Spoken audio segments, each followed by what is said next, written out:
La mission scientifique sur le fleuve en 2017 s'est déroulée à bord du Lamsilis, un navire de recherche dirigé par l'UQTR.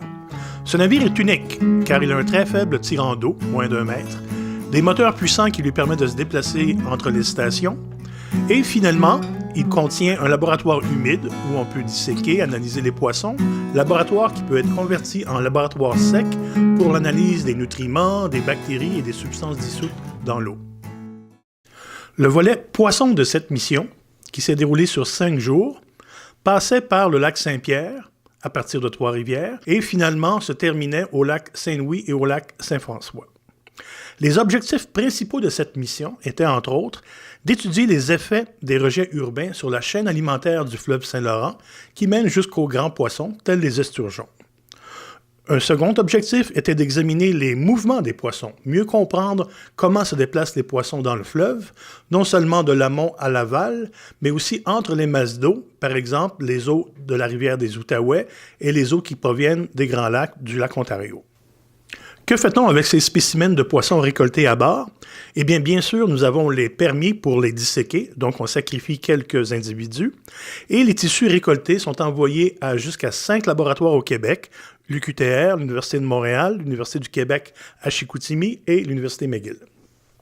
La mission de retour s'est déroulée du lac Saint-François en descendant le fleuve jusqu'à Trois-Rivières. Avec une nouvelle équipe, nous avons donc examiné cette fois-ci la qualité de l'eau dans le fleuve, et en particulier, 2 objectifs étaient centraux au projet. Un de ceux-ci est de caractériser les bactéries coliformes fécaux que l'on trouve dans le fleuve, et en particulier de déterminer si ces bactéries sont d'origine humaine ou d'origine animale.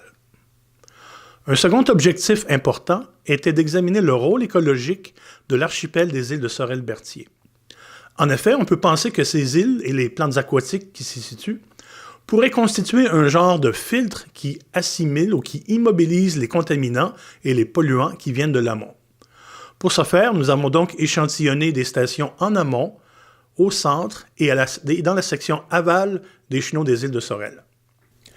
Les résultats de cette mission vont être communiqués bien sûr par le volet de publications scientifiques traditionnelles, mais aussi lors de rencontres d'associations citoyennes.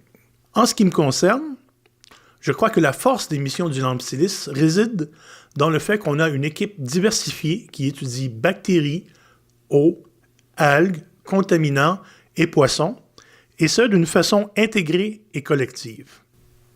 Pour les 2 prochaines années, l'équipe prévoit maintenant étudier le fleuve, mais cette fois-ci du lac Ontario jusqu'à Québec.